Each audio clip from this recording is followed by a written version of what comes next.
요한계시록 4장 말씀입니다.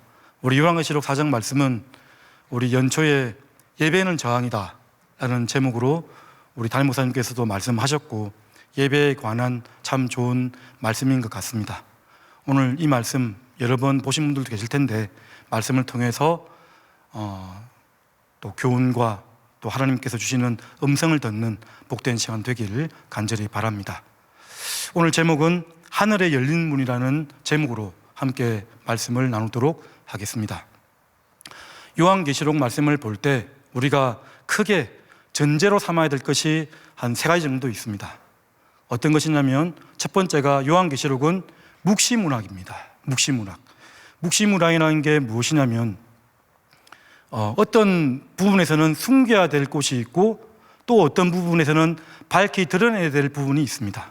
무슨 말이냐면, 저자인 요한이 지금 편지를 쓰고 있는데요, 이 편지는 그냥 전해지지 않습니다. 어떻게 되죠? 검열하는 사람이 있습니다. 제국의 당국에 어떤 사람들이 이 편지를 검열합니다. 그리고 나서 수신자에게 전해지는 문학 양식인 거죠. 그래서 말씀을 보면, 요한계시록 보면 반복적인 구조도 많고 특별히 상징 용어들이 많이 나타납니다. 그 상징 언어들을 잘 이해하고 나가야 계시록을 제대로 이해할 수가 있는 것이죠. 그리고 또한 예언의 말씀입니다. 예언의 말씀. 여러분, 예언서라고 했을 때 이 예언이라는 단어는 마치 미래를 점치는 그런 미래의 어떤 일을 알려주는 것이 아니고요, 우리 구약 성경에 보면 예언서 나타나지 않습니까? 어떤 내용이죠? 그 당시 사람들에게 너희들이 하나님 뜻대로 살지 않기 때문에, 하나님 말씀대로 살지 않기 때문에 얼른 돌이켜야 돼, 회개해야 됩니다 라고 하는 그 메시지를 주는 게 바로 예언의 말씀입니다. 그러니까 예언이라는 것은 하나님의 뜻을 밝히 드러내는다는 뜻입니다.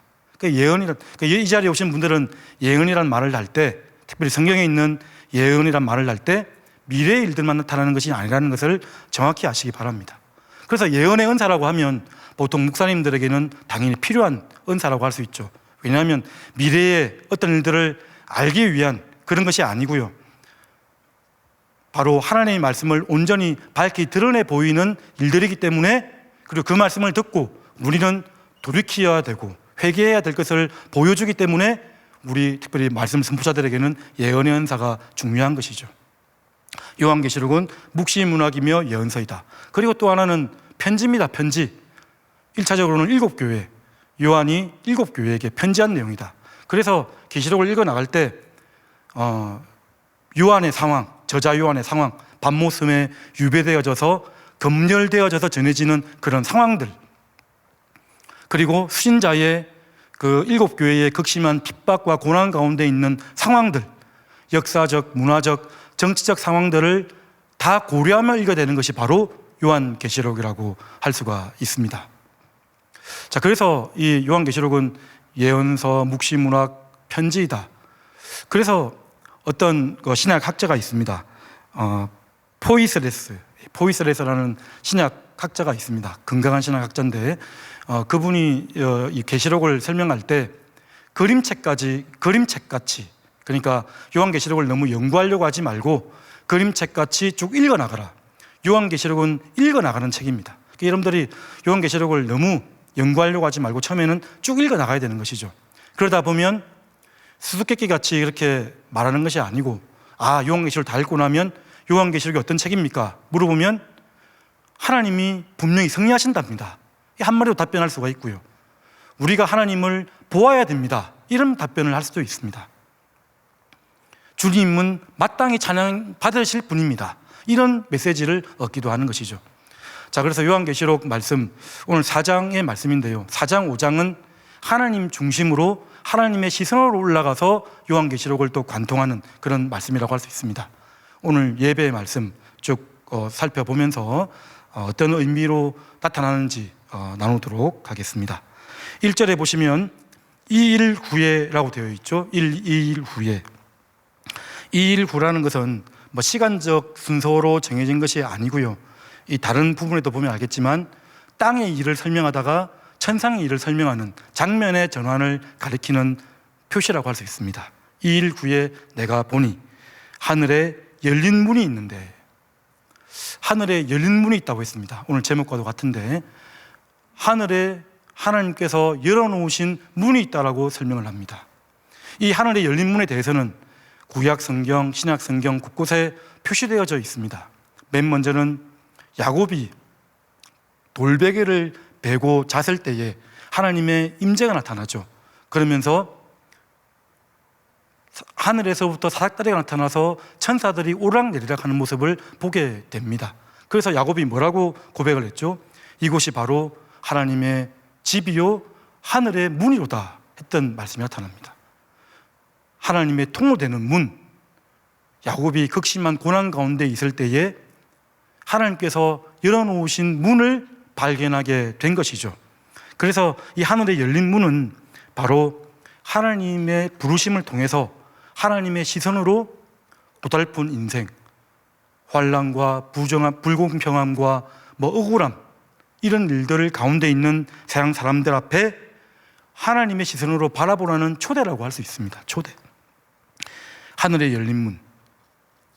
지금 요한이 극심한 고난 가운데, 그리고 일곱 교회 역시 그 당시 기독교는 역시 극심한 고난 중에 있을 때에 하나님께서는 열린 문을 보여주셨습니다. 열린 문. 자, 우리 에스겔서 1장 1절부터 3절까지 말씀 한번 보시면 이렇게 나타나져 있습니다. 우리 다 같이 한번 읽겠습니다. 시작. 30째 해 넷째 달 초닷새에 내가 그발 강가 사로잡힌 자 중에 있을 때에 하늘이 열리며 하나님의 모습이 내게 보이니 여호야긴 왕이 사로잡힌 지 5년 그 달 초닷새라. 3절은 없나요? 갈대아 땅 그발 강가에서 여호와의 말씀이 부시의 아들 제사장 나 에스겔에게 특별히 임하고 여호와의 권능이 내 위에 있으리라. 에스겔이 포로로 잡혀갔거든요. 포로로 잡혀갔는데 아직 나라는 망하지 않았습니다. 여호야긴 왕이 잡혀간 지 5년째, 시드기야 왕이 나라의 왕이 되어 있지만 극심한 그런 국력의 약화로 인해서 바벨론에게 붙어야 될지 애굽에게 붙어야 될지 정세도 알 수가 없고, 특별히 여기 3절에 보시면 에스겔은 제사장이었거든요. 그런데 제사장이 있어야 할 곳은 예루살렘인데 그곳에 있지도 못하고 어디에 있죠? 바벨론 땅 그발 강가, 그곳에 있다가 극심한 고난 중에 있다가 무엇을 발견했다고 했죠? 하늘의 열린 문을 발견하게 됩니다. 하늘의 열린 문, 하나님의 임재를 경험하게 됩니다. 우리 에스겔이 얼마나 낙심 가운데 있었겠습니까? 내 할 일은 제사장의 일들인데 이 이방 땅에서 아무것도 하지 못하고 제사장의 일도 하지 못하고 그냥 낙심과 절망 속에 있었던 거죠. 그런데 그 속에서 하나님께서 찾아와 주십니다. 찾아와 주시죠. 그래서 이 하늘의 열린 문은 하나님이 우리 가운데 초대해 주시는 문입니다. 여러분, 이 자리에 계시는 분들 중에서도 출구가 없어 보이는 듯한 경험을 하고 계시는 분이 있지 않습니까, 여러분? 출구가 없는 듯한, 사방이 꽉 막혀 있는 듯한 경험을 하시는 분들, 그런 분들이 이 자리에 있을지라도 하늘의 열린 문을 바라보고 이 자리에 오신 거겠죠. 하늘의 열린 문이 있습니다. 바로 앞장 요한계시록 3장 7절 8절 말씀 다 같이 읽겠습니다. 시작. 빌라델비아 교회의 사자에게 편지하라. 거룩하고 진실하사 다윗의 열쇠를 가지신 이 곧 열면 닫을 사람이 없고 닫으면 열 사람이 없는 그가 이르시되 볼지어다 내가 네 앞에 열린 문을 두었으되 능히 닫을 사람이 없으리라. 내가 내 행위를 아노니 내가 작은 능력을 가지고도 내 말을 지키며 내 이름을 배반하지 아니하였도다. 열린 문을 두었다고 했습니다. 열면 닫을 사람이 없고 닫으면 열 사람이 없는 그 문을 하나님이 열어놓으셨습니다. 이 문은 우리의 힘으로는 볼 수가 없는 문입니다. 하나님이 먼저 열어놓으셨기 때문인 거죠.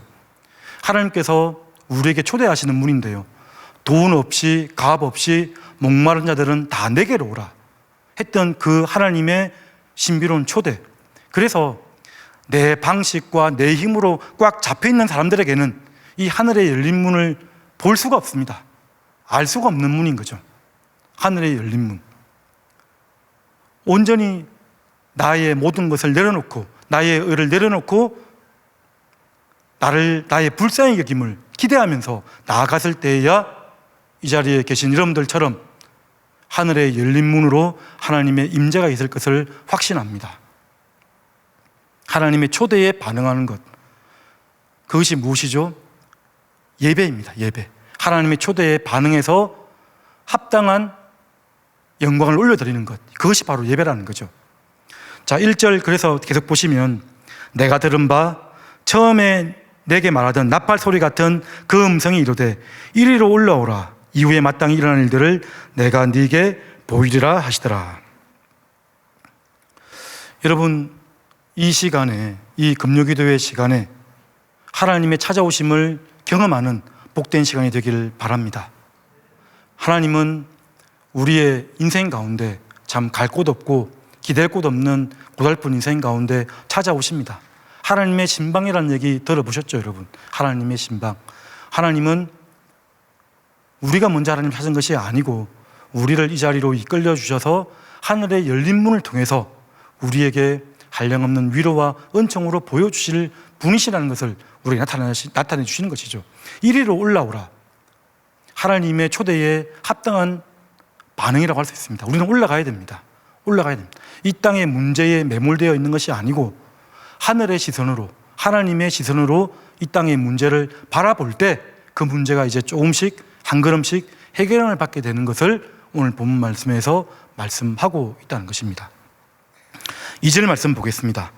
하나님은 하늘의 열린 문을 통해서 우리를 찾아오시는 분이시고요. 2절에 보시면 내가 곧 성령에 감동되었더니 보라 하늘에 보좌를 베풀었고 그 보좌 위에 앉으신 이가 있는데, 하늘에 올라갔습니다. 하늘에 올라가니까 이제 어떻게 하늘 천상에 있는 많은 일들을 보게 되는 것이죠. 하나님의 임재 안에 있는 것을 알게 되는 것이죠. 바로 성령에 감동되었더니, 성령에 감동되었더니. 요한계시록 말씀에서 성령에 감동되어서 성령에 이끌려서라는 말이 4번 정도 나타납니다. 4번 다 주제적 전환이 있을 때에 성령의 감동됨을 보여주시는 거거든요. 언제든지 여러분들 항상 하나님의 임재를 경험할 때는 성령의 감동하심으로 나타내져 갑니다. 이 자리에 모든 분들이 성령의 감동하심, 성령의 충만함이 있기를 간절히 바랍니다. 성령의 감동하심으로 하나님을 만나고요, 하나님의 임재 안에 들어가고 하나님의 충만한 7영, 성령의 영이죠. 성령을 우리가 경험하게 되는 것을 보여준다는 것이죠. 성령에 감동되었더니 보라 하늘에 보좌를 베풀었고, 오늘 4장 전체적으로 보면 보좌란 단어가 참 많이 나타납니다. 보좌를 보게 됩니다. 그리고 보좌 위에 앉으신 이를 만나게 됩니다. 하늘의 열린 문을 통해서 올라갔더니 하늘 보좌를 보게 되는 것이죠. 하늘 보좌. 아까도 말했지만, 처음에도 말했지만, 이 편지는 1차적으로 검열하는 사람이 있다고 했습니다. 여기 보좌라는 말을 썼을 때에 제일 먼저 떠올리는 사람은 바로 황제였습니다. 황제는 그 당시 세상의 중심이었고요, 권세와 영광과 또 심판, 통치를 상징하는 그런 사람이었습니다. 황제. 그래서 1차적으로 검열하는 사람은 이 보좌에게 나오니까 로마 황제를 가리키는구나 라고 생각하기가 쉽습니다. 그런데 하나님을 아는 사람들, 하나님을 만난 사람들은 이 보좌의 단어를 통해서, 이 전체 문맥을 통해서 하나님을 보게 된다는 것이죠. 보좌를 보게 됩니다. 보좌. 하늘 문으로 올라가서 하늘에 있는 보좌. 이사야서 6장 1절 말씀에 보면 이렇게 나타나져 있습니다. 다 같이 읽겠습니다. 시작. 우시아 왕이 죽던 해에 내가 본적 주께서 높이 들린 보좌에 앉으셨는데 그의 옷자락은 성전에 가득하였고. 우시아 왕, 유다 땅을 52년간 통치하던 왕이었습니다.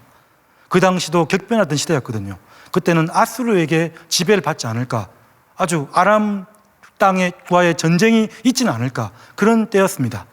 이사야가 그도 우시아 왕을 통해서 희망을 가지고 있었는데 우시아 왕이 죽으니까 또 절망적인 상황이 된 것입니다.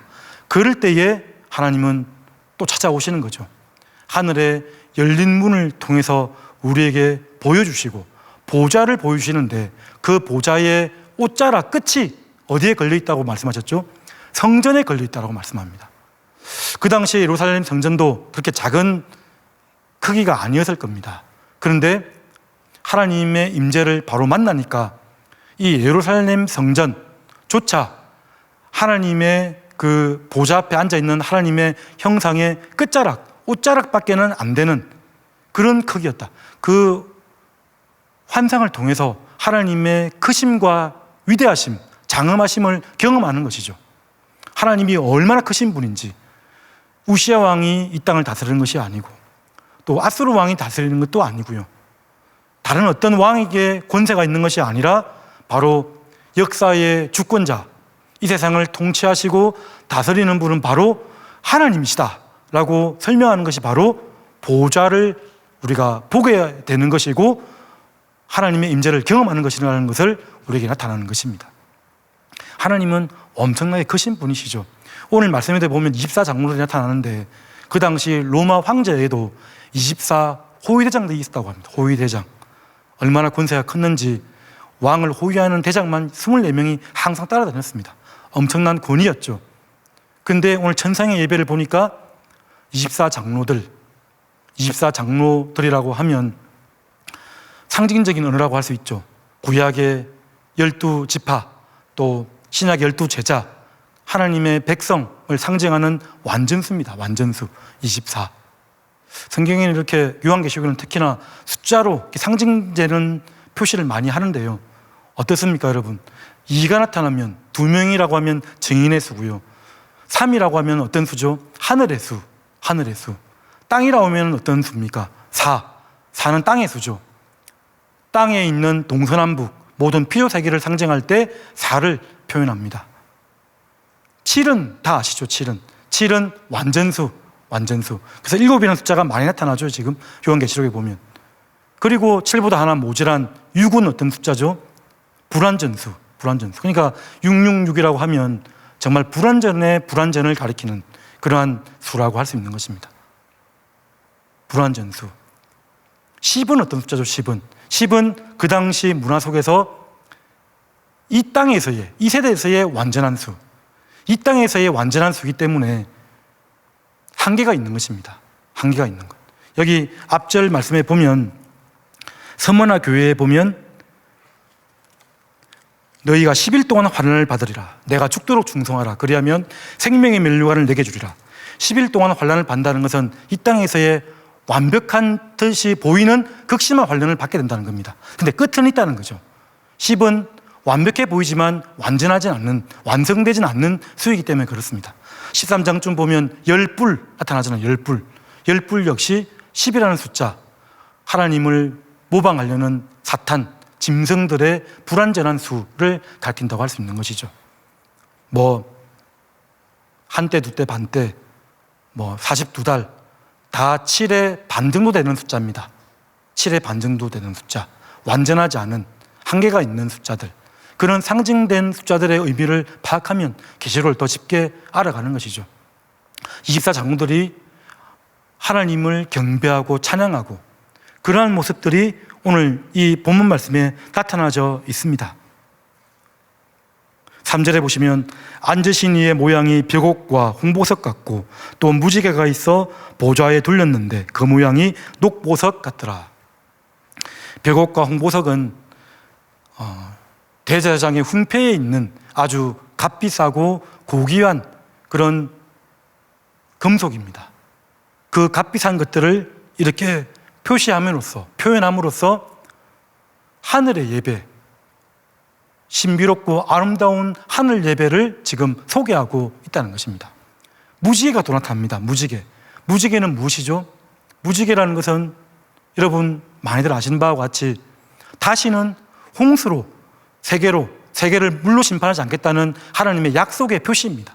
약속의 표시. 지금도 비가 오고 나면 무지개가 해 건너편에 있지 않습니까? 하나님의 언약의 상징, 무지개. 그리고 가장 아름다운 보석으로 채워져 있는 곳이 바로 하늘의 천상 예배라고 우리에게 설명을 하고 있습니다. 우리는 이 천상 예배를 경험하면서 하늘의 임재를, 하나님의 예배를 경험하면서 어떻게 되죠? 이 땅을 살아가야 될 가치와 의미를 다시 한번 되새기게 됩니다. 이 땅에 어떠한 것이 우리의 목적이 아니고요. 이 땅에서 사람들이 옳다고 여기는 것들, 사람들이 추구하는 것들이 우리의 목표가 아니고요. 바로 하늘 예배, 하나님의 가치와 하나님 나라가 바로 우리의 의미였음을 다시 한번 알게 되는 것입니다. 이 땅을 살아갈 때 많은 환난들, 어려움들이 하늘 예배를 경험하러 말미암아, 그러니까 이 금요기도회 예배 시간은 하나님을 경험하는 시간이고 하늘 예배를 경험하는 시간이라는 거죠. 내 생물이 나타납니다. 우리 7절, 6절, 7절에 보면 내 생물이 있습니다. 이 값비싼 보석을 통해서 또 무지개를 통해서 아주 화려하고도 아름다운 하나님의 예배를 설명하고 있고요. 그리고 내 생물, 7절에 보시면 그 첫째 생물은 사자 같고, 둘째 생물은 송아지 같고, 셋째 생물은 얼굴이 사람같고, 넷째 생물은 나가는 독수리 같은데, 요한계시록을 읽어나갈 때 모든 것이 상징 언어는 아닙니다. 숨겨져 있다고 했잖아요. 그래서 그 구분을 잘 하는 게 필요한 거죠. 근데 이 내 생물의 의미는 우리 에스겔서 한 10장쯤에 보면 우리 성경의 개혁개정 성경에는 그룹이라고 표현되어 있는데 그게 히브리어 케루빔이라는 뜻을 그냥 음역한 거거든요. 케루빔, 천사들을 나타내는 천사들. 이 모습은 이 4장 말씀은 에스겔서 1장, 10장 말씀, 이사야 6장 말씀을 조합해서 보여주는 것인데 바로 천사들의 형상이라고 할 수 있습니다. 천사들이 지금 하나님을 마주보며 찬양하고 있고 하나님의 백성들이 하나님을 바라보며 찬양하고 있는 모습을 지금 보여주는 것입니다. 이것이 바로 우리의 결말이고요. 우리가 향해야 될 가치라는 것을 지금 말씀하고 있는 것입니다. 하나님의 임재를 경험하면서 위로부터의 가치, 위로부터 주시는 하나님의 상급과 빛나는 보상을 우리의 기업으로 생각하여서 이 땅을 살아가는 저와 여러분들이 되시기를 간절히 바랍니다. 하늘에 열린 문이 있어서 우리를 초대하고 계십니다. 그리고 우리는 거기에 이끌려 올려져서 하늘의 가치, 하나님 나라의 그 예배를 경험할 때에 이 땅에 매몰되지 않고 더 높은 수준으로, 더 높은 시각으로 이 땅의 문제를 해석하고 바라보게 되는 것이죠. 마치 시편 73편에 악인의 형통함이 나타나지 않습니까? 내가 추구한 것보다 더 많은 돈을 벌고, 그런 말이 나타나요. 실제로 73편에 보면 죽을 때 너무 평안하게 죽고 이 땅에서 너무나 잘 되어지는 듯한 그런 악인들을 보면서 내가 실로 신앙에 있어서 실족할 뻔했다라고 고백하는 시인이 나타납니다. 그런데 하나님의 성소에 들어갈 때야 비로소 내가 깨달았습니다. 여호와께 가까이 감이 내게 복이라 했던 그 시편 기자의 고백이 바로 오늘 말씀과도 같은 말씀이라고 할 수 있는 것입니다. 마지막으로 하나 더 살펴볼 것은 오늘 이 본문 말씀에서 마지막에 이제 우리 24장로들에게 하나님이 금관을 씌워주십니다. 금관을 씌워주십니다. 그리고 예배를 계속 드리고 있는 것이죠. 그리고 이 네 생물들은 거룩하다, 거룩하다, 거룩하다. 주 하나님 곧 전능하신 이여 전에도 계셨고 이제도 계시고 장차 오실지라. 거룩하다라고 찬양을 하고 있습니다. 찬양을 하고 있어요. 찬양은 우리가 천국 가서 해야 될 경건 생활인 거죠. 이 땅에서 찬양을 많이 하시면 좋겠습니다. 이제 4월달 되면 생가대도 다 복귀가 되고 정예배도 재개가 되고 그럴 텐데 찬양의 일들에 여러분 적극적으로 많이 참석해 주시고 섬겨 주시면 정말 좋겠습니다. 찬양은 성도들의 마땅히 할 바고요. 찬양을 통해서 하나님께서는 영광을 받으십니다. 오늘 9시부터 있었던 금요기도회 때 여러분이 하신 찬양들 얼마나 하나님께서 기뻐하시겠습니까?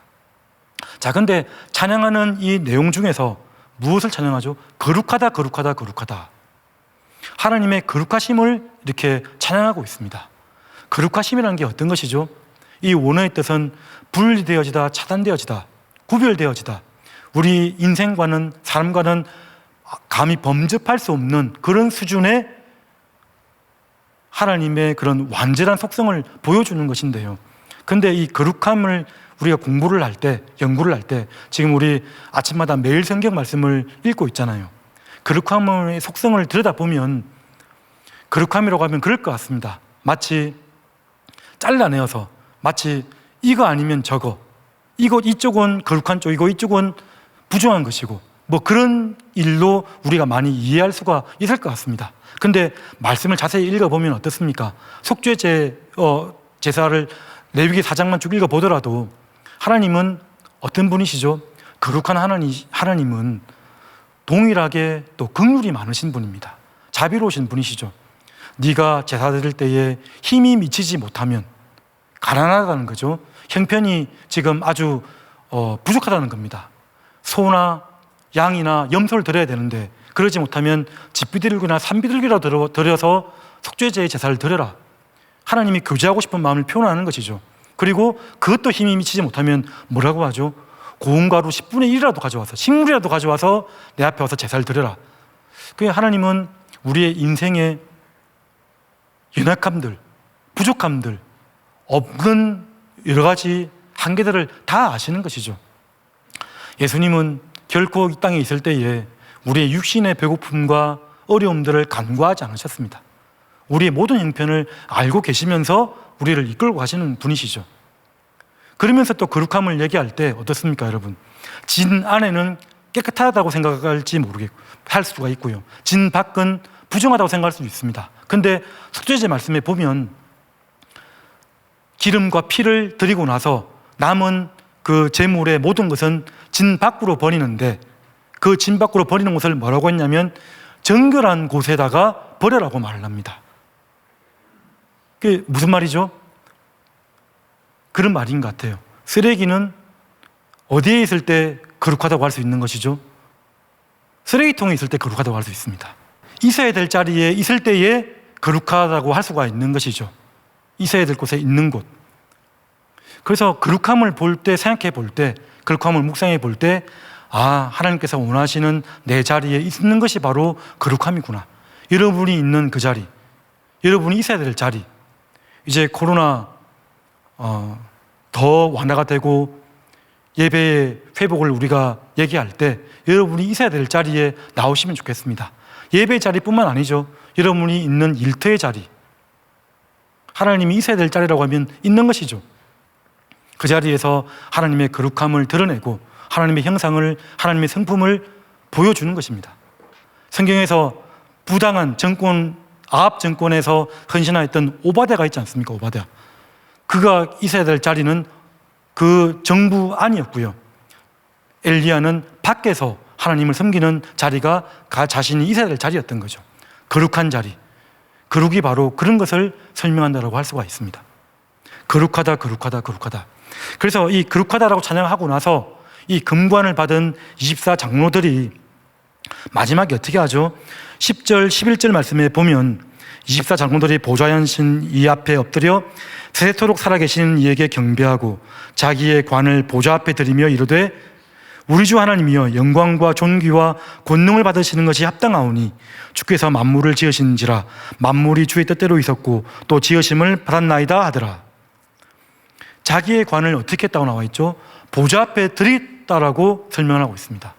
하나님이 씌워주신 관을 다시 한번 드리는 예배의 일들을 하고 있는 모습을 보여주는 것입니다. 가만히 예배를 드리다 보니까 존귀를 받으실 분, 권능을 받으실 분, 합당한 감사를 받으실 분 바로 하나님밖에 없음을 지금 보여주고 있는 말씀인 거죠. 그러니까 오늘 이 자리에 와서 여러분 기도하고 간구했을 때 하나님이 여러분의 기도에 응답하실 수 있습니다.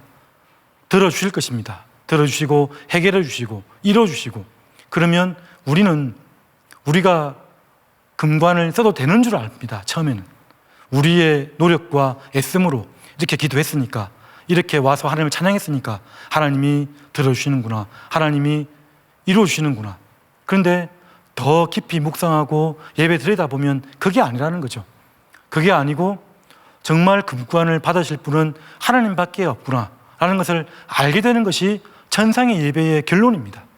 신앙 연륜이 쌓여지면 쌓여질수록, 시간이 지나면 지날수록 그러한 경험들을 많이 하는 것이 바로 하나님을 알아가는 것이죠. 하나님을 깊이 아는 것입니다. 이 시간에 여러분 마음껏 찬양하고 기도할 수 있습니다. 기도하고 또 하나님을 깊이 만나고 하나님의 크신 위로하심을 경험하고 그리고 이후에 다시금 묵상할 때 하나님께 존귀와 영광을 올려드리는 것입니다. 그것이 바로 하나님이 우리에게 열린 문을 통해서 주시는 하늘의 예배의 마지막 순간이라는 것을 우리가 알게 되는 것입니다. 그래서 로마서 11장 36절 말씀 이렇게 나와 있습니다. 다 같이 읽겠습니다. 시작. 이는 만물이 주에게서 나오고 주로 말미암고 주에게로 돌아갑니다. 그에게 영광이 세세히 있을지어다. 아멘.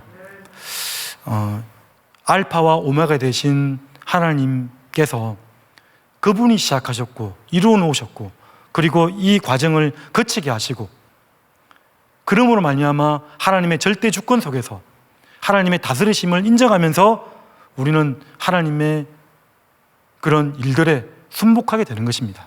그리고 마지막에 모든 영광이 주께로 돌아가야 됨을 고백하는 이 일이 바로 하늘의 예배라는 것을 우리가 알길 바랍니다. 하늘에 열린 문이 있습니다. 하나님은 우리를 초대하고 계십니다. 그 초대에 반응하는 것이 바로 예배입니다. 예배이고 하나님의 임재에 동참하는 것이죠. 하나님과 바른 교제 가운데 가는 것입니다. 오늘 이 시간 하나님을 경험하고 만나는 시간 되길 바랍니다. 이후에 계속해서 기도해 나갈 때 하나님을 경험하여서 합당한 영광을 돌릴 뿐이라는 것을 인정하는 복된 예배의 시간, 기도의 시간 되시기를 주님의 이름으로 축복드립니다. 자, 우리 찬양하도록 하겠습니다. 이 시간 우리 찬양할 때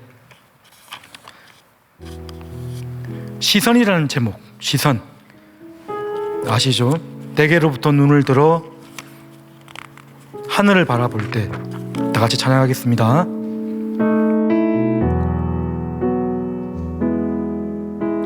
내게로부터 눈을 들어 주를 보기 시작할 때 주의 길을 보겠네. 내 작은 마음 돌이키사 하늘에 꿈꾸게 하네. 주님을 볼 때 모든 시선을 주님께 드리고 살아계신 하나님을 느낄 때 내 삶은 주의 역사가 되고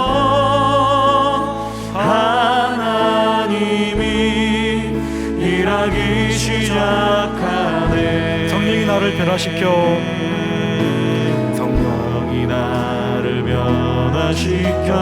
모든 두려움 사라질 때 주의 길을 보겠네. 황폐한 땅 한가운데서 주님만 알게 되리.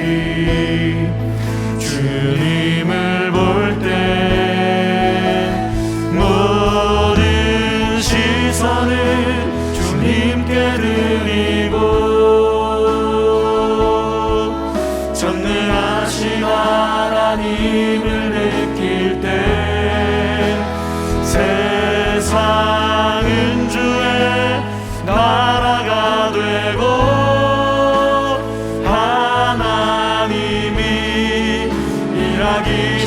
모든 시선을 주님께 드리고 모든 시선을 주님께 드리고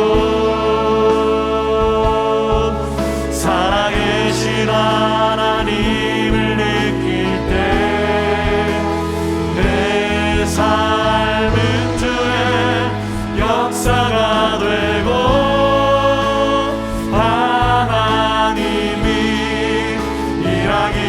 시작하네. 이 시간 우리 다 같이 기도하겠습니다. 선포된 말씀을 붙들고 기도하겠습니다. 하늘의 열린 문을 통해 하나님의 임재 가운데 임하도록 하나님과의 깊은 만남을 통해 굳건한 믿음 성장과 문제의 해결함을 받는 복된 시간 되도록 삶에서 하나님을 경험하고 찬양받기에 합당한 그분께 합당한 영광을 올려드리도록 다 같이 기도하며 나가도록 하겠습니다. 하나님 아버지,